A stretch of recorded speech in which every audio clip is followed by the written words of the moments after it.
Marcus Sterling stood in the center of the courtroom adjusting his $3,000 tie, a smirk plastered across his face. He had spent the last 3 years telling his wife, Elena, that she was nothing without him, that she was too simple, too slow, and frankly too stupid to understand the complexities of his business empire. He thought this divorce was a victory lap. He thought she would sign the papers, take the crumbs he offered, and disappear. But silence fell over the room when Judge Harrison picked up a single sealed envelope Elena had submitted into evidence. As the judge slid the document out, his eyes went wide. He looked at the trembling housewife, then back at the arrogant husband. The document wasn't a plea for mercy. It was a Juris Doctor degree from Yale Law School, graduating top of the class. Marcus's face didn't just drop, it shattered. The woman he called stupid wasn't just his wife. She was about to become his worst nightmare. The sprawling estate in Greenwich, Connecticut was quiet save for the rhythmic clinking of a silver spoon against a porcelain teacup. Elena sat at the head of the long mahogany dining table, staring at the steam rising from her Earl Grey. She looked every bit the part Marcus wanted her to play, the decorative silent wife. Her hair was pinned back in a perfect non-threatening chignon, and she wore a pastel cardigan that screamed suburban compliance. Marcus stormed into the room, a whirlwind of expensive cologne and aggressive energy. He was on his phone barking orders at a terrified assistant on the other end of the line. "I don't care what the SEC filing says, just bury the report until Q3. Do I have to do everything myself?" He ended the call aggressively, tossing his phone onto the table. It slid across the polished wood and stopped inches from Elena's hand. "Good morning, Marcus," Elena said softly, not looking up. "Is it?" Marcus scoffed, grabbing a piece of toast without sitting down. "I have a merger stalling because my legal team is incompetent, and I come home to find you what? Staring at tea must be nice, Elena. To have a brain that doesn't have to worry about anything more complex than a grocery list." Elena took a sip of tea. "I actually looked over the merger documents you left on the desk last night, the clause regarding the environmental liability in the Jersey acquisition." Marcus froze. He turned slowly, looking at her with a mixture of amusement and disdain. "You looked over them, Elena, please. Don't strain yourself. Those are complex legal frameworks, not the instructions for a blender. You wouldn't understand the nuances of corporate liability if I drew you a picture." He leaned in, placing both hands on the table, looming over her. "Stick to the charity galas and keeping the house clean. Leave the thinking to the people who actually went to school for it." Elena didn't flinch. She simply lowered her gaze. "I just thought the indemnity phrasing was weak. If the EPA audits the site before closing—" "Enough," Marcus snapped, slamming his hand on the table. The china rattled. "I don't need business advice from a woman whose biggest accomplishment is marrying me. You're beautiful, Elena, really. But let's be honest, you're not exactly scholar material. You're a little slow on the uptake, and that's fine. I like you that way. It makes you easier to manage." He checked his watch, his expression shifting from anger to dismissal. "I'm going to be late. Don't wait up. Vanessa and I have a late strategy meeting." Vanessa, his chief of staff. A woman 22 years old with ambition sharper than her stilettos and a wardrobe that consisted mostly of necklines plunging toward the equator. Elena knew exactly what kind of strategy they were discussing. "Okay, Marcus," Elena said, her voice steady. "Have a productive day." As the heavy front door slammed shut, the silence returned to the mansion. But the energy in the room shifted instantly. Elena's shoulders, previously hunched in submission, straightened. The dull, vacant look in her eyes vanished, replaced by a cold, calculating sharpness. She stood up and walked over to the sideboard, unlocking a hidden drawer with a biometric scan of her thumb. Inside sat a burner phone and a black leather notebook. She dialed a number. "It's me," Elena said, her voice dropping an octave, commanding and precise. "He's moving forward with the Jersey acquisition. He ignored the liability warning, just as I predicted. He thinks he's invincible." A male voice on the other end answered. "And the prenup?" Has he brought it up yet? Not today, but he will. He's getting sloppy, David. He's shifting assets to offshore accounts in the Caymans under the shell company Blue Heron.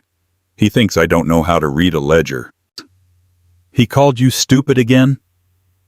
Elena walked to the window watching Marcus's Porsche tear down the driveway. A small, dangerous smile touched her lips.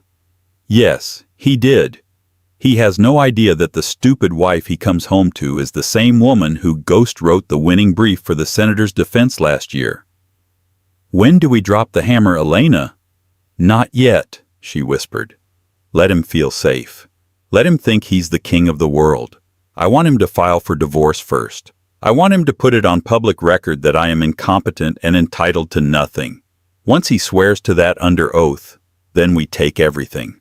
3 weeks later, the atmosphere in the Sterling household had gone from chilly to Arctic. Marcus had stopped coming home for dinner entirely. The strategy meetings with Vanessa were now lasting until 300 a.m. Elena spent her days playing the role of the lonely, confused housewife. She went to the spa, she shopped for things, she returned the next day, and she sat in the library reading trashy romance novels. Or at least that's what the dust jacket said. Inside the covers of the Billionaire's secret garden were actually printed pages of forensic accounting reports she had compiled on Marcus's firm, Sterling Dynamics. It was a Tuesday evening when Marcus came home early. He wasn't alone. Following him was Silas Thorne, a divorce attorney known in New York City as the Grim Reaper. Silas was a man who didn't just win divorces. He annihilated the opposition. Elena was sitting on the sofa knitting a scarf. She looked up, feigning surprise. Marcus, and hello. This is Silas, Elena, Marcus said, not bothering to remove his coat. He threw a heavy manila envelope onto the coffee table. It landed with a dull thud on top of her knitting wool. What is this? Elena asked, her voice trembling slightly. It's freedom, sweetheart, Marcus said, pouring himself a scotch. For both of us. I'm filing for divorce. Elena stood up, clutching the knitting needles. Divorce? But why have I done something wrong? I made sure the gala seating chart was perfect. Oh, stop it, Marcus groaned, taking a swig of the amber liquid. It's not about the seating charts. It's about evolution. I'm evolving. My company is about to go public on the global stage. I need a partner who can keep up. Someone with vitality, intellect. Vanessa and I are very compatible. Vanessa? Elena whispered, letting a tear slip down her cheek. But she's your employee. She's my future, Marcus corrected. Now Silas here has drawn up a settlement. It's generous, considering you brought 0 assets into this marriage and have contributed nothing to the household income for 5 years. Silas Thorne stepped forward. He was a small man with eyes like a raptor. Mrs. Sterling, the offer includes the condo in Florida, the 1-bedroom, and a monthly stipend of $4,000 for 2 years. In exchange, you waive all rights to Sterling Dynamics, the Greenwich estate, and any future earnings. 4,000. Elena blinked, looking confused. But the grocery bill alone is... You won't be shopping at Whole Foods anymore, Elena, Marcus sneered. You'll learn to budget. Look, just sign it. If you fight me, I will crush you. I have lawyers who charge more per hour than you would make in a year if you actually had a job. Don't try to be smart. It doesn't suit you. Elena reached for the papers. Her hands shook. She opened the file and pretended to read the legal jargon, her eyes scanning the text rapidly. It was worse than she thought. They had buried a clause on page 40 that essentially admitted she was mentally incapacitated, justifying the low alimony. It was a trap. If she signed this, she was admitting to being unfit to manage her own finances. I think I should have a lawyer look at this, Elena said softly. Marcus laughed, a loud barking sound. A lawyer. With what money I froze the joint accounts this morning, Elena, you can't afford a lawyer. And even if you could, who would represent you? You don't know anyone in this city except the yoga instructor and the pool boy. I have a friend, Elena lied. From before. Before what? Before you were a nobody. Marcus set his glass down. Fine. Get a lawyer. Get some strip mall ambulance chaser. It will be amusing to watch Silas eat him alive. But mark my words, if you drag this out, I will withdraw the Florida condo offer. You'll be on the street. I understand, Elena said. She looked Marcus dead in the eye, and for a split second the mask slipped. A flash of cold, hard steel appeared in her gaze. Marcus blinked unsettlingly, feeling a sudden chill he couldn't explain. But then she looked down again. I'll see you in court, Marcus. Marcus grabbed his coat. Don't say I didn't warn you. You're making a mistake, Elena. A very stupid mistake. He left with Silas laughing as they walked to the car. Elena waited until the taillights disappeared. She walked to the fireplace and threw the knitting project into the flames. She pulled out her phone and dialed again. David, she said. Initiate phase 2. He filed, and he brought Silas Thorne. Thorne. That's aggressive. It's perfect, Elena said. Thorne is arrogant. He relies on intimidation and volume. He never checks the opposing counsel's background if they look weak. I need you to file a notice of appearance for me. You're going to represent yourself. No, Elena said. I'm going to hire a front. Find me an attorney, someone who looks washed up, someone cheap, someone Marcus will look at and laugh. I'll write every motion, I'll script every objection, but I need a puppet to stand in court so Marcus doesn't realize who he's really fighting until it's too late. I know just the guy, David said. Barnaby Finch. He mostly does traffic tickets in Queens. He wears polyester suits. Hire him, Elena commanded. Tell him he doesn't have to say a word other than what I type out for him. We are going to teach Marcus a lesson about stupid people. She looked around the room, the golden cage she had lived in for 5 years. She remembered the nights she stayed up studying for the bar exam in secret while Marcus was away on business trips. She remembered graduating summa cum laude from Yale under her maiden name Elena Vance, a name Marcus had never bothered to Google because he was too busy talking about himself on their first date. She had fallen for him once. She had hidden her success because she wanted a man who loved her for her, not her earning potential. But she learned too late that Marcus didn't love her at all. He loved owning things, and he was about to learn that some things cannot be owned. Elena moved out of the Greenwich estate on a rainy Thursday morning. She took only 2 suitcases, leaving behind the designer wardrobe Marcus had curated for her, the jewelry he had bought to show off to his partners, and the Mercedes SUV. She called an Uber. Marcus watched from the upstairs window, a glass of orange juice in hand. Pathetic, he muttered to himself. He didn't see a woman liberating herself. He saw a confused pet wandering out into the wild. He texted Vanessa. The house is empty. It's finally ours. The Uber dropped Elena off not at a shelter or a cheap motel, but at a nondescript pre-war building in Queens. It was clean but modest. She carried her bags up 3 flights of stairs, her breath hitching not from exertion, but from the thrill of the game beginning. Inside the apartment, the decor was sparse. A desk, a high-powered laptop, 3 monitors, and a whiteboard covering one entire wall. Sitting on the desk was a stack of files, 3 feet high, the blue heron papers she had been smuggling out of Marcus's home office for months, 1 page at a time. She didn't unpack her clothes. She unpacked her mind. 2 hours later, she stood in front of a storefront law office, sandwiched between a dry cleaner and a discount dollar store. The sign above the door had a flickering neon letter L and read, Barnaby Finch Attorney at Law. We fight for you. Elena pushed the door open. A bell jingled weakly. The office smelled of stale donuts and old carpet. Behind a cluttered desk sat Barnaby Finch. He was a man in his late 50s who looked like he had been defeated by life around 1998. He wore a mustard yellow tie that had a coffee stain near the knot, and he was currently struggling to open a bag of pretzels. He looked up startled. We're closed for lunch, he mumbled, though it was 3:30 p.m. I'm not here for lunch, Mr. Finch. Elena said, her voice crisp and commanding. She locked the door behind her and flipped the sign to closed. Barnaby dropped the pretzels. "Hey, you can't just, who are you?"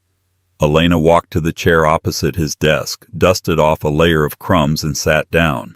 She placed a cashier's check for $10,000 on the desk. Barnaby's eyes bulged. He reached for his glasses, squinting. "Is this real?" "It's a retainer," Elena said. "I need a lawyer of record for a high-profile divorce case against Marcus Sterling, CEO of Sterling Dynamics." Barnaby choked. "Sterling?" "The billionaire guy, lady, you're in the wrong shop. You want the guys in Manhattan. I do DUI defenses and property disputes over fences. Silas Thorne represents Sterling. Thorne eats guys like me for breakfast and spits out the bones." "Exactly," Elena said calmly. "I don't need you to win, Mr. Finch. I need you to lose. Or rather, I need you to look like you're losing." Barnaby looked confused. "I don't follow." Elena leaned in. "Marcus Sterling is a narcissist. If he feels threatened, he fights dirty. He hides assets. He destroys evidence. He bribes officials. But if he thinks he's fighting an incompetent idiot, he gets lazy. He gets arrogant. I need him to look at you, Mr. Finch, and think, I've already won." Barnaby frowned. "I'm not sure if I should be offended." "You should be rich," Elena countered, sliding another check across the table. This one was for another $15,000. "This is for your complete obedience. I will write every motion. I will draft every letter. I will tell you exactly what to say in court. You just have to stand there, wear that terrible suit, and stutter a little bit." Barnaby looked at the checks. It was more money than he had made in the last 2 years combined. He looked at Elena, really looked at her. He saw the sharp intelligence in her eyes, the steel in her posture. He realized suddenly that the poor woman sitting in front of him was actually the most dangerous person in the room. "Who are you really?" Barnaby whispered. "I'm the wife he thinks is too stupid to read a contract," Elena replied. "Do we have a deal?" Barnaby swept the checks into his drawer. "I'll even wear my brown suit. It's got a patch on the elbow." The next day the legal filing hit Marcus's desk. He picked up the phone, laughing so hard he nearly spilled his espresso. "Silas, you have to see this." Marcus wheezed into the receiver. "She hired a guy named Barnaby Finch. His office is in a strip mall in Queens. I looked him up. His last big case was defending a guy who stole a lawnmower." On the other end, Silas Thorne chuckled darkly. "Perfect. This confirms everything. She's desperate and clueless. We won't even need to negotiate. We'll crush them in the preliminary hearing. I'll draft a motion to dismiss her request for spousal support based on the pre-nup." "Do it," Marcus said, "and set up a deposition. I want to see her face when you tear her apart.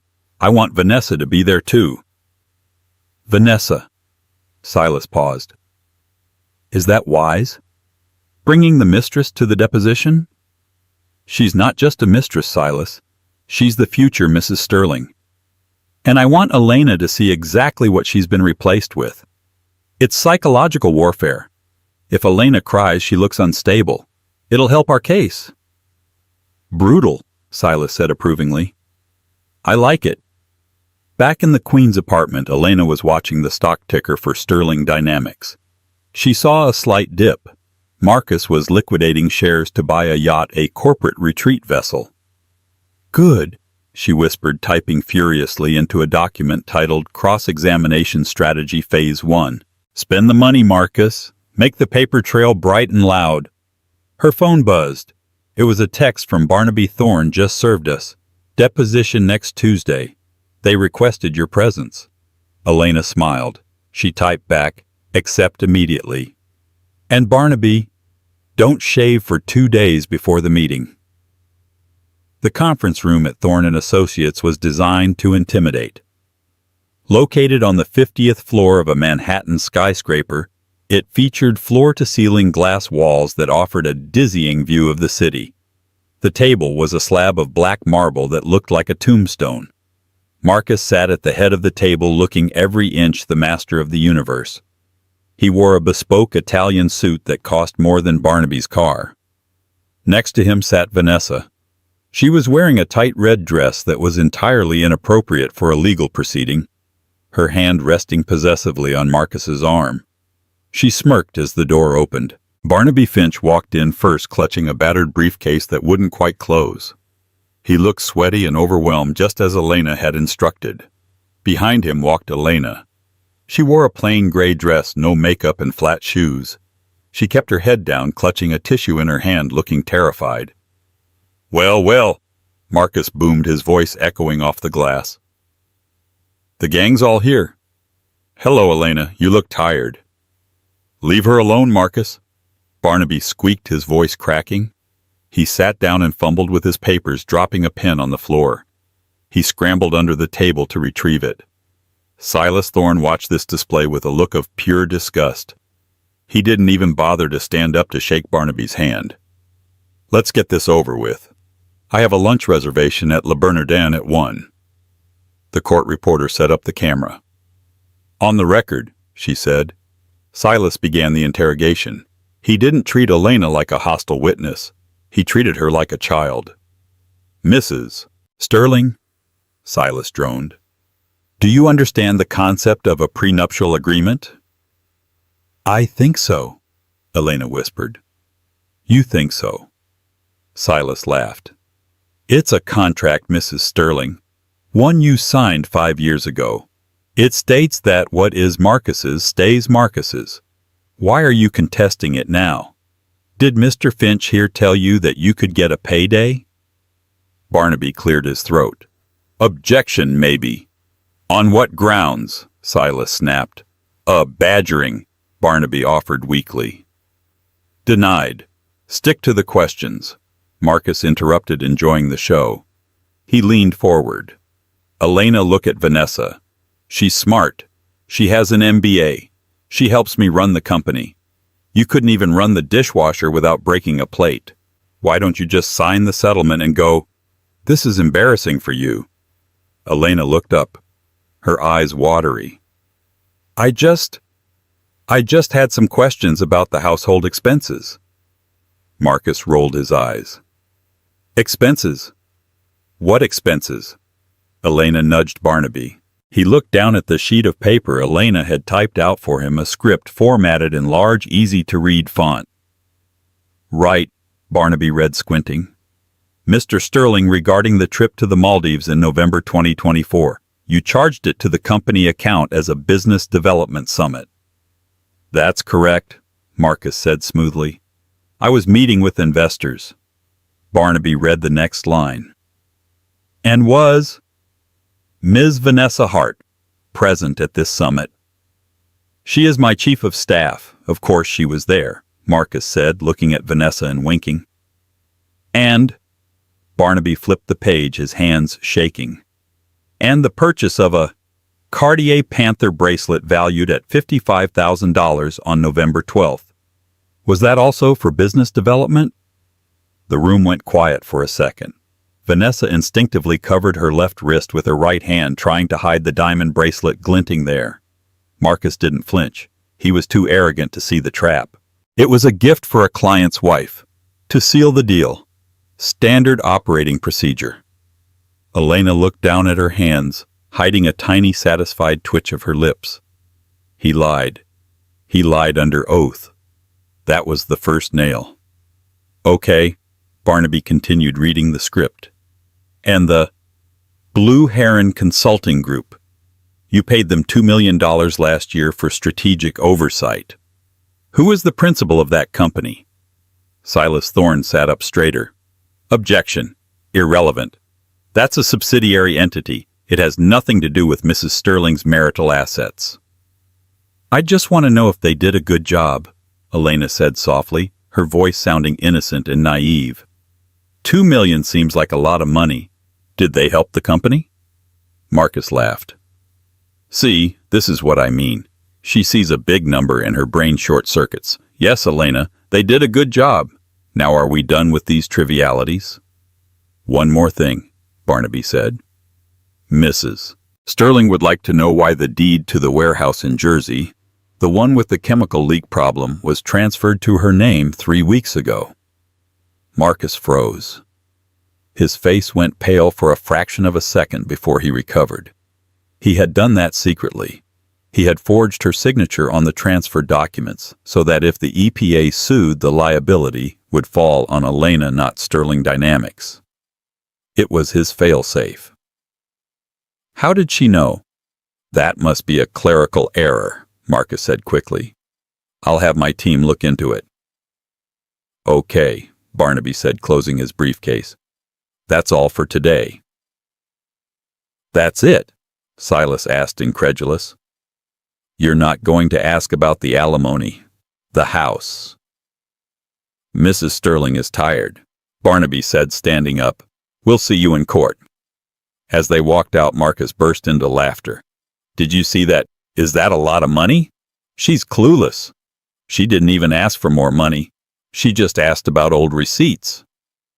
Vanessa giggled, stroking her bracelet. She's pathetic, Marcus. You were right. She's too stupid to be a threat. But inside the elevator, as the doors slid shut, the atmosphere changed instantly. Barnaby leaned against the wall, wiping sweat from his forehead. Did I do okay? Elena stood up straight. Her posture shifted from scared housewife to general on the battlefield. She pulled a digital recorder from her pocket and clicked, "Stop." "You did perfectly, Barnaby," she said, her voice ice cold. "What did we just do?" Barnaby asked. "We didn't demand anything." "We got him to commit perjury 3 times in 10 minutes, Elena said, checking her watch. "He admitted the Maldives trip was business, but I have the flight log showing it was a private charter with no other passengers.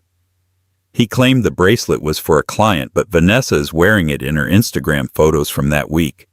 And most importantly," her eyes flashed with dangerous intensity, He admitted on the record that Blue Heron is a legitimate vendor, which means when I proved that Blue Heron is actually a shell company owned by him to siphon money out of the marital estate, he can't claim it was a mistake.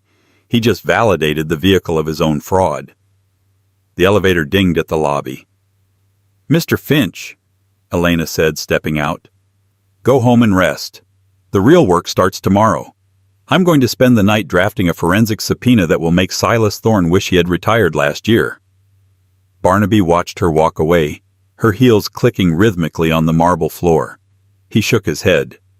"Remind me never to make you angry, Mrs. Sterling." Back in the penthouse, Marcus was celebrating. He popped a bottle of Dom Perignon. "To the easiest divorce in history," he toasted, clinking glasses with Vanessa. "She didn't even fight," Vanessa cooed. "It's kind of sad, really." "It's natural selection," Marcus declared. "Some people are predators and some are prey. Elena was born to be eaten." He had no idea that the prey had just locked the cage door from the outside and he was the one trapped inside with the monster. The week leading up to the trial was supposed to be a victory lap for Marcus Sterling. Instead, it became a slow descent into paranoia. It started on a Wednesday morning. Marcus was in his office overlooking the Manhattan skyline when his intercom buzzed. "Mr. Sterling?" his secretary said, her voice tight. "Mr. Thorne is on line 1. He sounds upset." Marcus sighed, picking up the receiver. "Silas, tell me you've drafted the final victory speech. I'm thinking of buying a vineyard in Napa to celebrate." "Shut up and listen, Marcus," Silas snapped. The usual smooth, arrogant cadence of the lawyer's voice was gone, replaced by a jagged edge of panic. "We just received a supplemental request for production of documents from Barnaby Finch's office." "So ignore it," Marcus laughed. "What does he want my Blockbuster video card?" "He wants the transaction logs for the Blue Heron account in the Cayman Islands," Silas said. "Specifically the wire transfers dated November 12th through the 15th. And he listed the exact account number, including the routing code."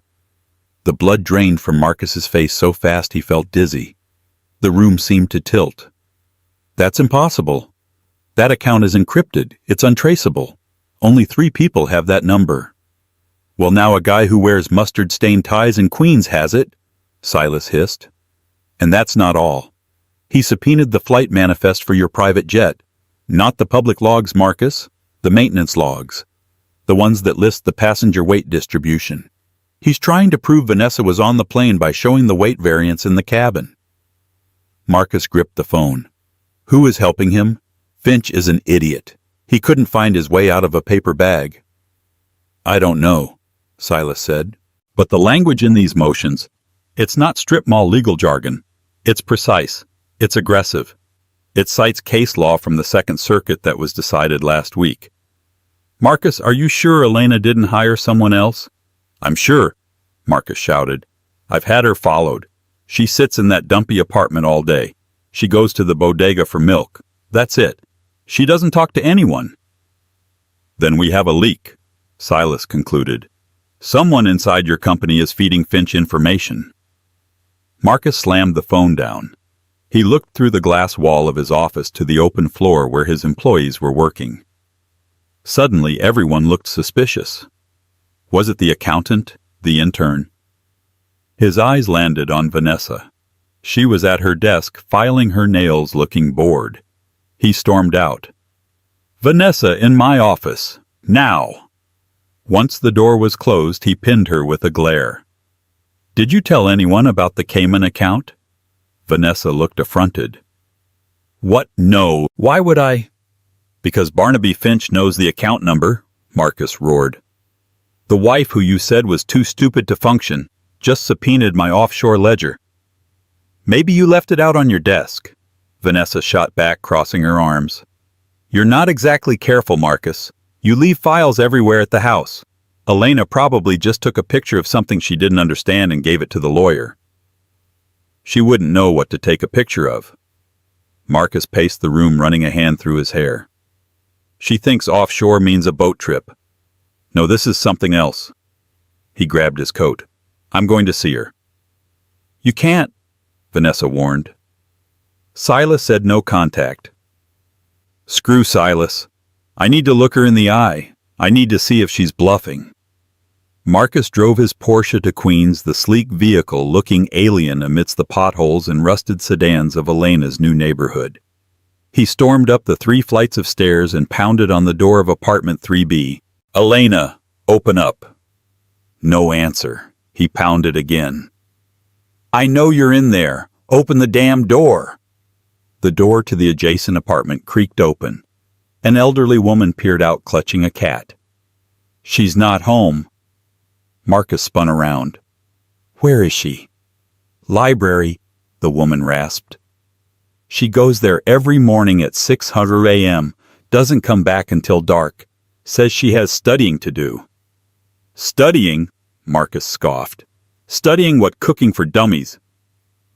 He turned back to the door and kicked it once in frustration before storming off. He didn't notice the small camera lens embedded in the peephole of Elena's door recording his outburst. Inside the apartment, the feed was streaming to Elena's laptop at the public library. She watched Marcus throw his tantrum on her screen, a cold smile playing on her lips. She adjusted her glasses, took a sip of lukewarm water, and turned back to her work. On the screen was a draft of a document titled Motion for Summary Judgment regarding fraudulent conveyance of marital assets. She typed rapidly, her fingers flying across the keys. She wasn't just studying. She was building a coffin for Marcus's career nail by nail. You want to see me, Marcus? She whispered to the screen. You'll see me, but you won't like what you see. That evening, the avalanche truly began. Marcus returned to his office to find 2 federal agents waiting in the lobby. They weren't there to arrest him yet. They were there to serve a freeze order. Mr. Sterling, one agent said, handing him a thick packet. Pursuant to a court order from the Family Division, all assets held by Sterling Dynamics Blue Heron Consulting and your personal holdings are temporarily frozen pending the outcome of the divorce trial. Frozen? Marcus choked. You can't freeze the corporate accounts. I have payroll on Friday. The order claims that you are actively dissipating marital assets to avoid equitable distribution, the agent said neutrally.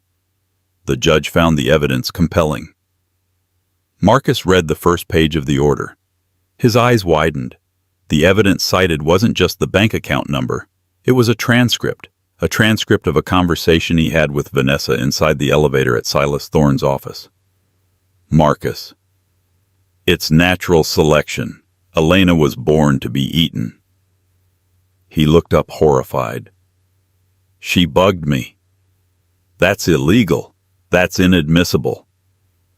Actually, the agent said, the recording was submitted by your wife's attorney, Mr. Finch. He claims it was inadvertently recorded on a device he left on in his briefcase while sharing the elevator with you. Since there is no expectation of privacy in a public elevator, it's admissible. Marcus staggered back. Finch, the bumbling idiot who dropped his pen, he had recorded them. Get Silas, Marcus whispered, his voice trembling. Get him on the phone, now. But deep down, Marcus knew. The ground was shifting, the walls were closing in, and the woman he thought was a sheep was starting to look an awful lot like a wolf. The morning of the trial was gray and overcast.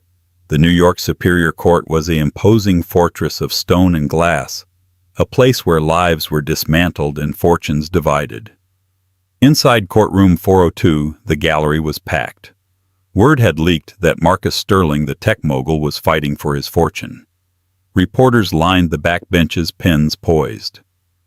Marcus sat at the defense table, flanked by Silas Thorne and 3 junior associates. They looked like a phalanx of sharks in expensive suits. Marcus looked tired. He hadn't slept in 2 days. The freeze order had paralyzed his business and investors were calling for his head. He needed this divorce over today.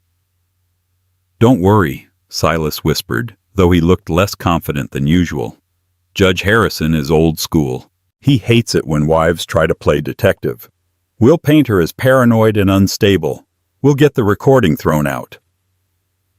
On the other side of the aisle, the plaintiff's table was empty save for Barnaby Finch. He sat alone, his suit slightly too large, arranging stacks of paper with trembling hands. Where is she? Marcus hissed. Did she run away? Maybe she realized she's out of her depth, Silas sneered. Just then, the heavy oak doors at the back of the courtroom opened. Elena walked in. She was unrecognizable. Gone was the pastel cardigan. Gone was the messy bun. Gone was the submissive posture.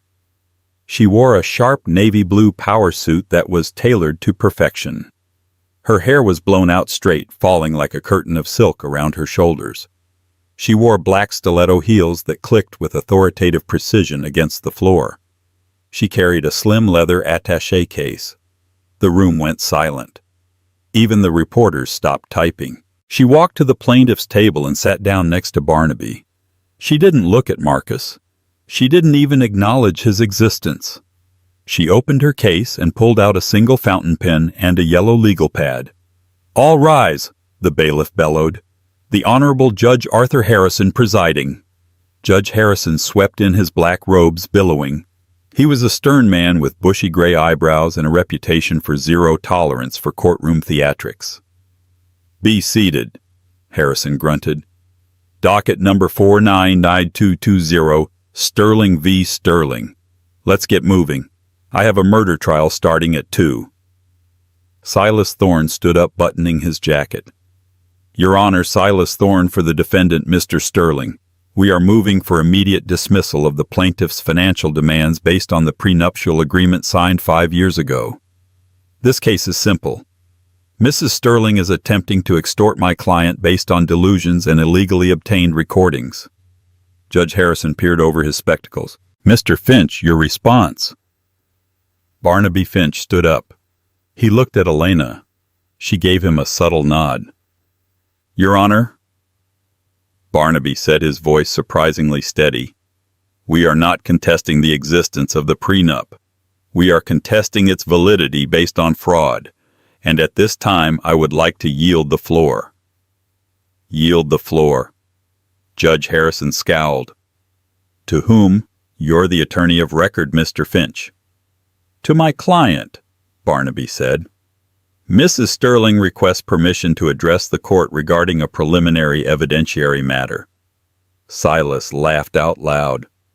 Your Honor, this is ridiculous. Mrs. Sterling has no legal training. She's a housewife. This is a waste of the court's time. She likely doesn't even understand the definition of evidentiary. Marcus smirked.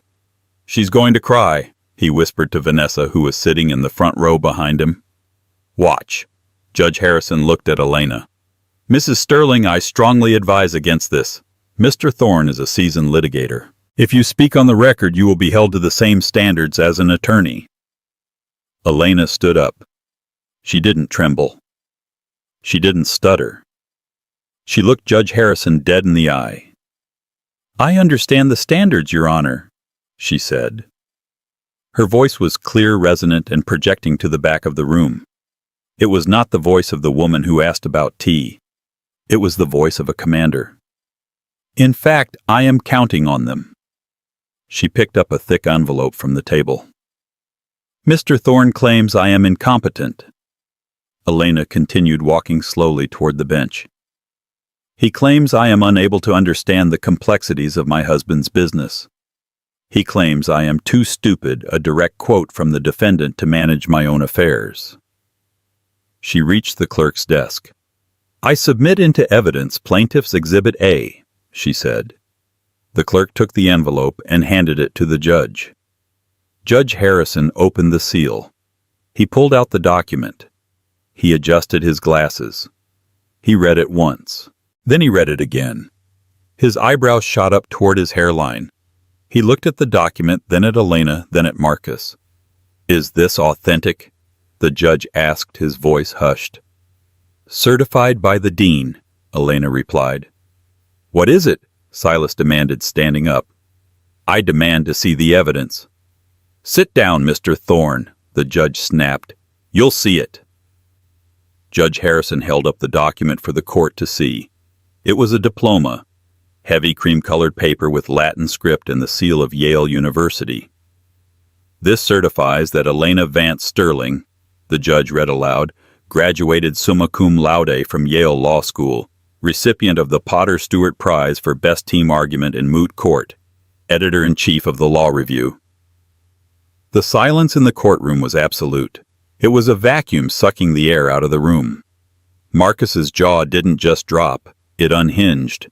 He stared at the diploma, his brain failing to process the information. Yale Law summa cum laude.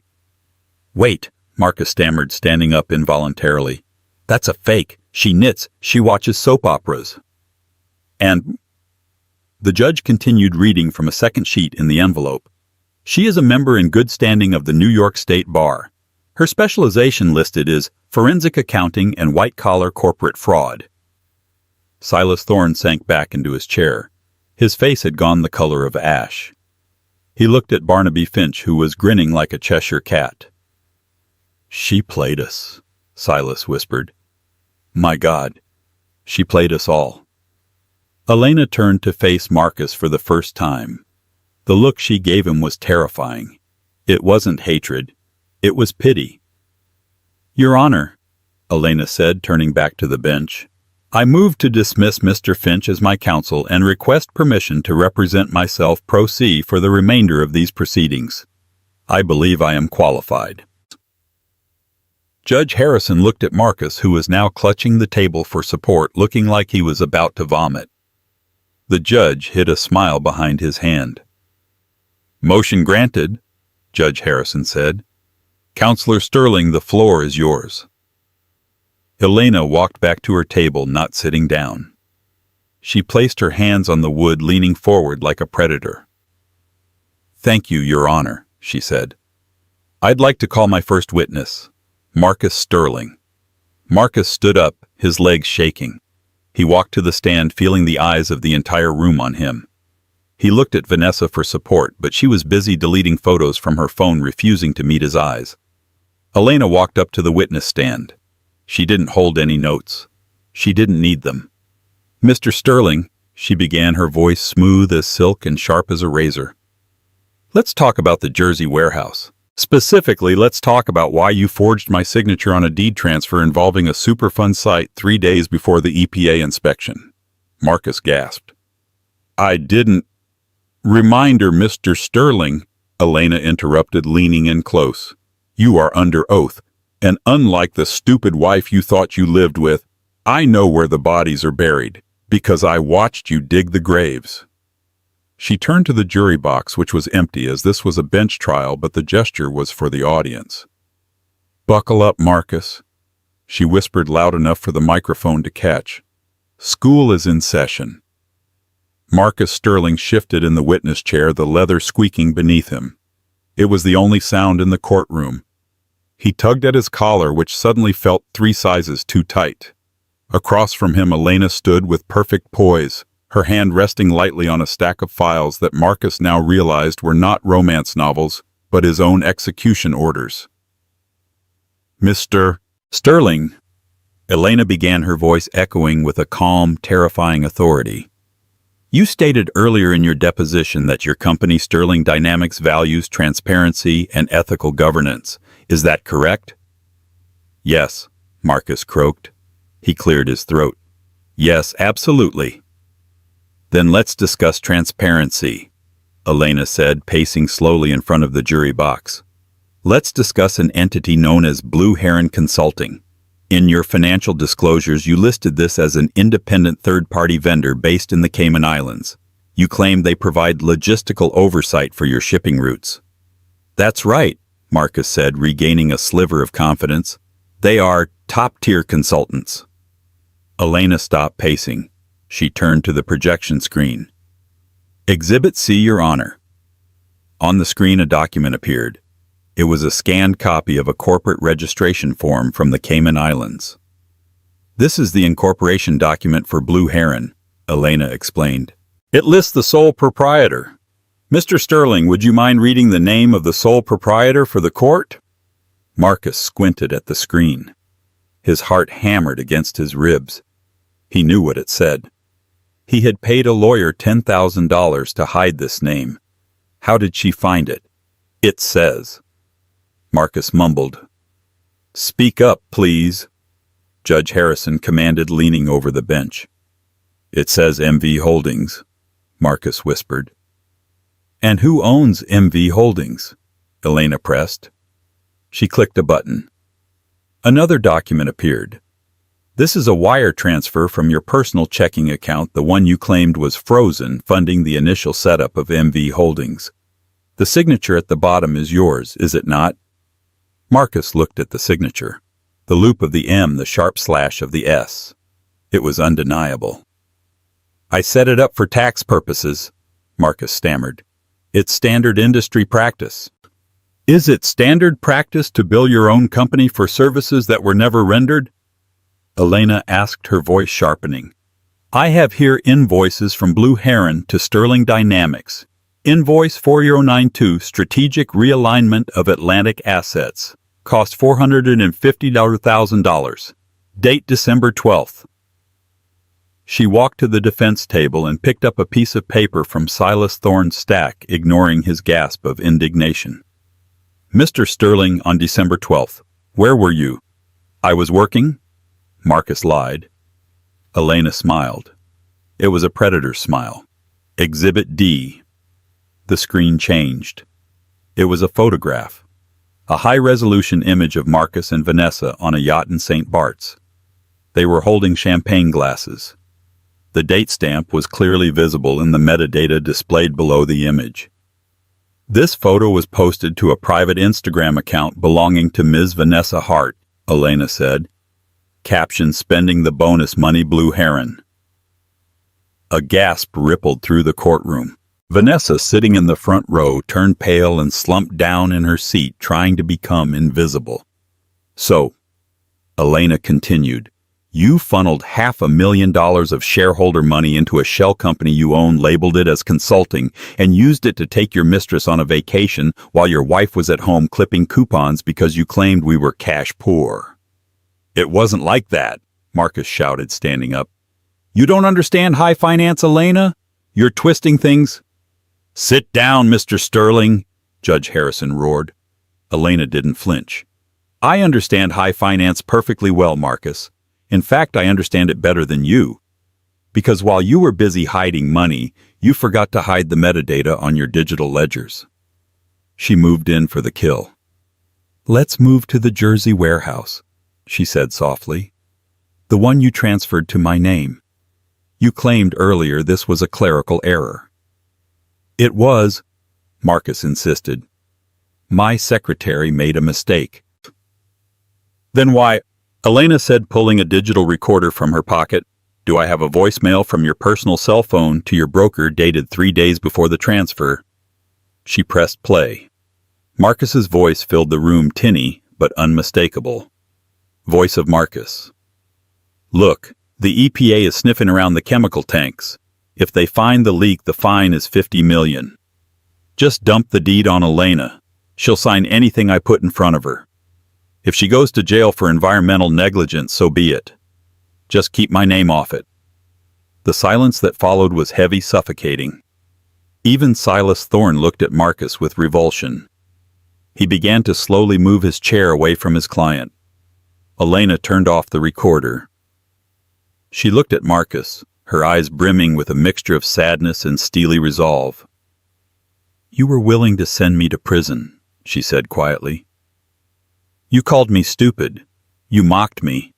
But the only stupid thing I ever did, Marcus, was love you." "Objection," Silas Thorne said weakly out of habit. "Argumentative." "Overruled." Judge Harrison said, his voice dripping with disgust. "The witness will answer, if he can find a shred of dignity to do so." Marcus slumped in the chair. He looked at the judge, then at the gallery. He saw the reporters typing furiously. He saw the faces of his board members in the back row looking grim. He realized with a sickening jolt that it was over. Not just the marriage, everything. "I was trying to protect the firm," Marcus whispered, his head in his hands. "No, Mr. Sterling," Elena said, closing her file. "You were trying to protect yourself, and you failed." She turned to the judge. "Your Honor, the plaintiff rests." The judgment came down 3 days later, and it was swift, brutal, and historic. Judge Harrison didn't just grant the divorce, he dismantled Marcus's life. The court finds that Mr. Sterling engaged in systematic fraud, perjury, and attempted entrapment of his spouse.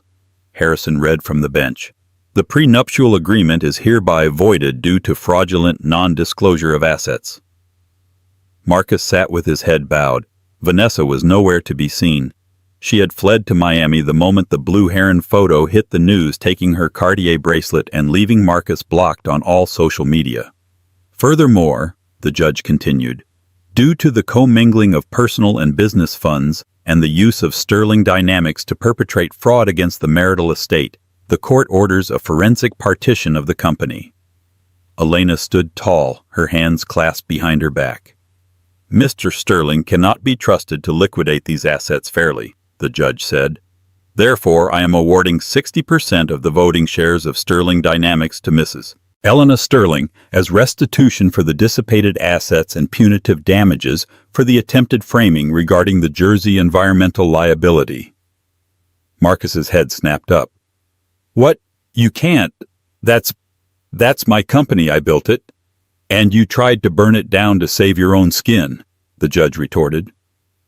"Mrs. Sterling is now the majority shareholder. She owns the house. She owns the accounts. And effectively, Mr. Sterling, she owns your job." The gavel banged. Court is adjourned. The aftermath was a spectacle. When Elena arrived at the Sterling Dynamics headquarters the next morning, she didn't take an Uber. She arrived in the company limousine that used to ferry Marcus. Security guards who had been briefed by the new board of directors met her at the door. "Good morning, Mrs. Sterling," the head of security said, opening the door for her. "Ms. Vance," Elena corrected him with a smile. "I'll be using my maiden name from now on." She took the elevator to the top floor. The executive suite was quiet. Assistants were scrambling packing boxes. Elena walked into the CEO's office. Marcus was there, frantically shoving papers into a shredder. He looked disheveled, wearing the same suit from court, his eyes bloodshot.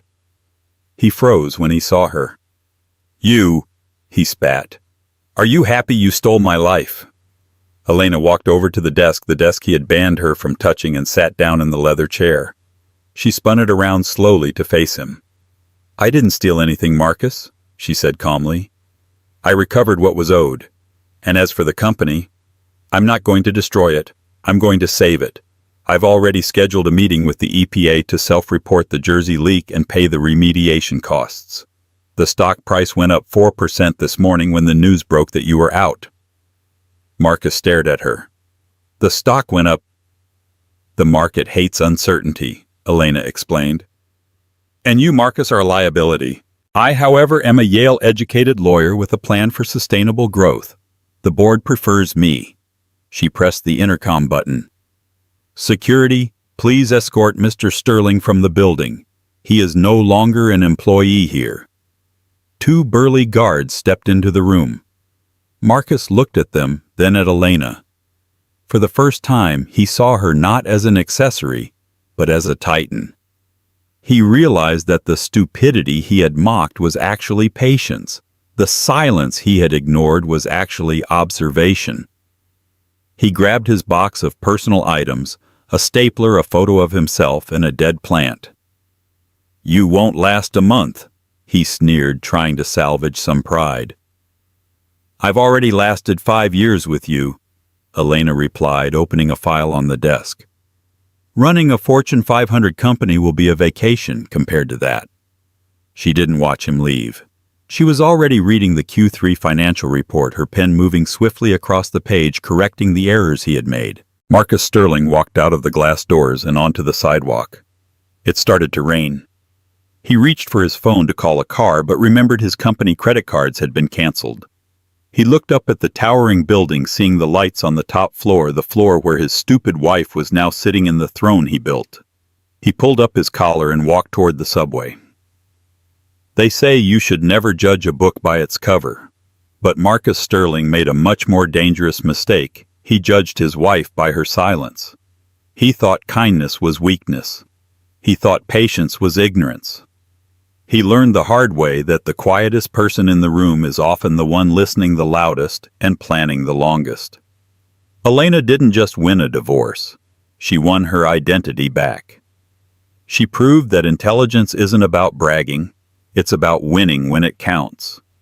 Marcus lost his fortune, his company, and his dignity, all because he underestimated the woman pouring his tea. Wow, what a roller coaster. If you enjoyed this story of karma and ultimate revenge, please smash that like button. It really helps the channel grow. What do you think? Did Marcus deserve to lose everything, or was taking his company too far? Let me know in the comments below. I love reading your theories. And if you haven't already, hit subscribe and ring the bell so you never miss another story of justice served cold. Thanks for watching, and see you in the next video.